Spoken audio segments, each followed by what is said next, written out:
What's up, guys? My name is SnyperSama, but you can call me Sniper. Welcome back to the channel. In today's video, we are showcasing my new favorite sword and shield build, and it is insane. It's a little grindy, it takes some work, and holy crap did it take some effort and focusing on my part. But it's done. And the reason it's such a pain, is because you need to have Omega tempered done, and you need to have all of the stuff to make the armor and the weapon. And then it just took a while putting everything together exactly how I wanted it to showcase everything. So let's go ahead and get into it.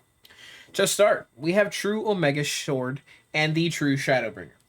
The way I have engineered this build to work is you can technically do it with any weapon that has a shield. Heavy bowgun, charge blade, lance, gun lance, sword and shield, great sword, and I think that's it. Okay. I am choosing to use it with sword and shield, and that's because sword and shield, the Omega tempered Omega variant, has synthetic shield on it. Synthetic shield reads as follows. Temporarily increases your defense and the defense of those around you after a successful perfect guard. If you are well versed in the shield weapons in Monster Hunter, you know that with Monster Hunter Wilds, they introduced perfect guards. Perfect guards are essentially frame perfect shields, frame perfect guards, I guess. You guard at the moment that you get hit. You take less damage, you take less sharpness reduction, you take less stamina damage, and on top of it, thanks to this sword and shield from Omega, you get to increase the damage or defense of yourself and those around you. Typically, that's not a crazy thing, but it kind of is a decent amount of defense. If I remember correctly, it is 30 raw defense for you and everybody around you, and it lasts, I think it's 30 seconds before it goes away. So if you're occasionally hitting this and there's someone around you, they're going to reap the benefits of what you have.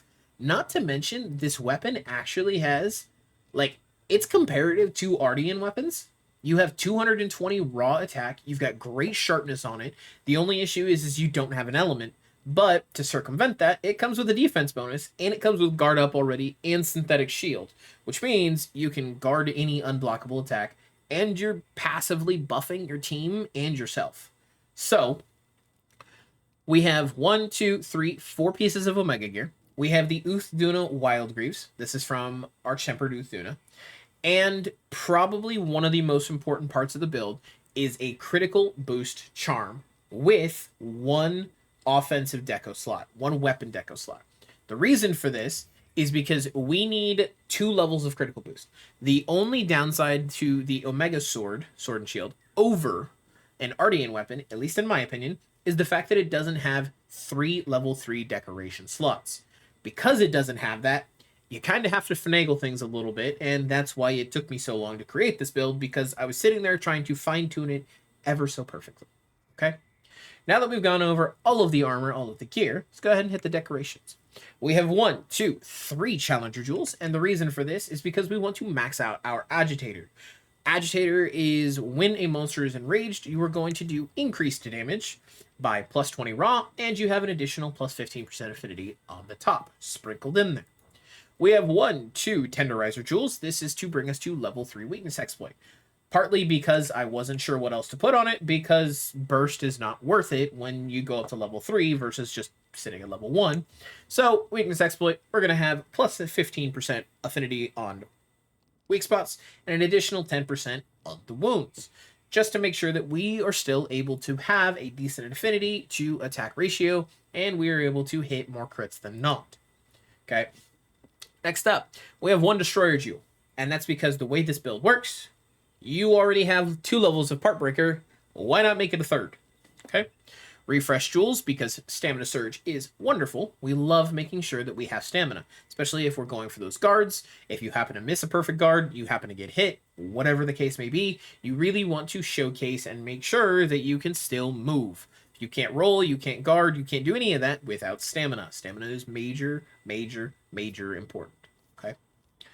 Next up, we have the Critical Jewel, like I showcased. You want a critical boost with a level 1 weapon decoration slot to have 2 levels of crit boost. And last but not least, we have 4 defense jewels. Ideally, you get a roll that's better than mine. Bludgeoner literally doesn't matter. If you are ever going to yellow sharpness, no, just don't. Ballistics also doesn't matter. These just happen to roll on it. This is literally the only crit boost charm that I have, which is the other reason that it took so long to make this build, because I was trying to fine-tune it so perfectly. Okay, so crit boost is the only thing you need to worry about, mixed with a level 1 weapon decoration charm. The reason for it is because thanks to how most shield weapons work when they're not Ardian, is you can just slot in 1 critical boost charm, call it good, call it a day, which is really, really nice. Okay, so thanks to our decoration and the 1 level 3 slot in our weapon, we have 40% increased crit damage because critical boost is maxed out. Mix that with handicraft, so we have some great sharpness management, and you have a seamless offense and defense build. I mean, you got critical boost maxed out, you got handicraft, so you don't have to worry about utilizing your guards willy-nilly.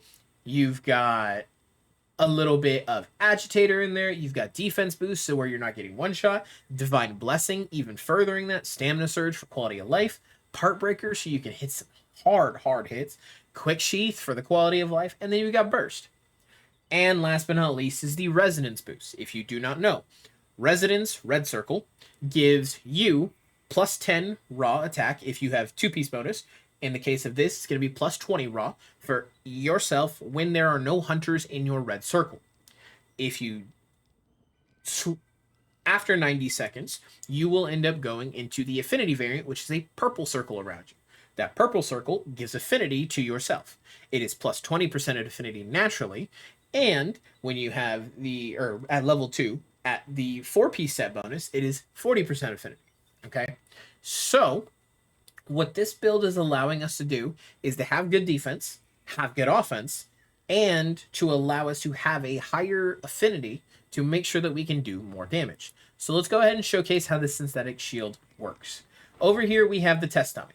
If I were to pull my weapon out, hop into focus mode, you can see synthetic shield just activated. What just happened is I was actually able to increase my defense. You saw the yellow ring spawn out. That yellow ring showcases that anybody that was in that vicinity is going to gain the additional benefits of synthetic shield. It is a 30% or 30 raw defense. It does not stack. Unfortunately, it doesn't stack. I feel like it'd be a little broken if it did stack, because some of the people that play Sword and Shield are absolutely cracked out of their mind, and if they were able to just keep perfect blocking, you'd be able to have even more defense than like what the Blackest Knight can do on the 4-piece Bale armor set bonus, which would be crazy. Okay, now just like in the Insect Glaive build, this synthetic shield is great. Synergy on Insect Glaive works great. However, Omega Resonance does not. You can see in the top left, we have my burst buffs. You can see that my synthetic shield is finally counting down. So I think it might be about 45 seconds instead of 30, which is great. But you notice I don't have Omega Resonance. So what I'm going to do is I'm going to go ahead and cut this. We're going to end up going, and I'm going to showcase the build in action with support hunters, where I can show you their damage increases, or their defense increases, as well as how the Omega set works. That being said, we'll be right back. Okay, as I was spawning in, you guys did see the little glow that was happening as I spawned in. You can see the little, like, techno white beams coming up from my body, okay? You can see I am currently at 520 defense. So, here we have the Arcfeld, and I currently have the affinity bonus, okay? You can see the, justify it and see it by the purple circle I have. Go ahead and hit a sneak attack. Get ready to guard. You can see I am now to 565.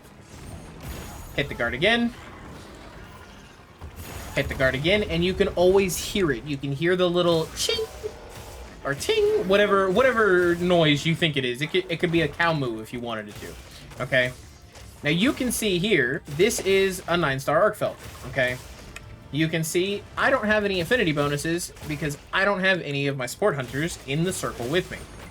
You can see local resonance was just applied, synthetic shield was just applied. The whole idea is to be able to just keep stacking defense. So local resonance canceled. It's because there's nobody in the circle with me. Local resonance, at least the affinity variant, is a lot easier, in my opinion, to keep up. And that's just because you will find that against a lot of the smaller monsters, it's a lot easier to keep all of your hunters near each other. So now that we have the attack bonus, what we're going to do is we're going to walk away from all of our other hunters. Walking away from them is going to give us the attack increase, but you'll also notice that depending on how far away I get, they won't be able to receive those buffs anymore from the synthetic shield. So it's a little bit of a give and take with everything. Overall, you don't need the Omega armor for this. It is nice to have, because you are able to showcase things a little easier. You're able to buff people in a lot of different ways. The key part to this is definitely the sword and the synthetic shields. For instance, I have a couple of friends that they haven't played a whole lot, and so they are a little lower when it comes to gear. And because of that, they're struggling a little more with Omega than, say, I am, because my gear is maxed out. Same concept applies here, is that when you are playing with your friends, when you're playing with random hunters, the more you can do to help them, the better off everybody will be, because you won't have to worry about them parting. That being said, ladies and gentlemen, that is going to do it for my Omega Sword and Shield support build. You can see here, I have 657 defense. Is not stackable, but thanks to food, thanks to a hunting horn user, and thanks to my own benefits, you're able to see how easy it is for me to sustain, stay alive. I'm literally just sitting here getting hit, and I'm fine. That being said, ladies and gentlemen, thank you all for coming and watching, and thank you all for hanging out. Don't forget to like, don't forget to comment, don't forget to subscribe, and I'll see all of you in the next one. Farewell.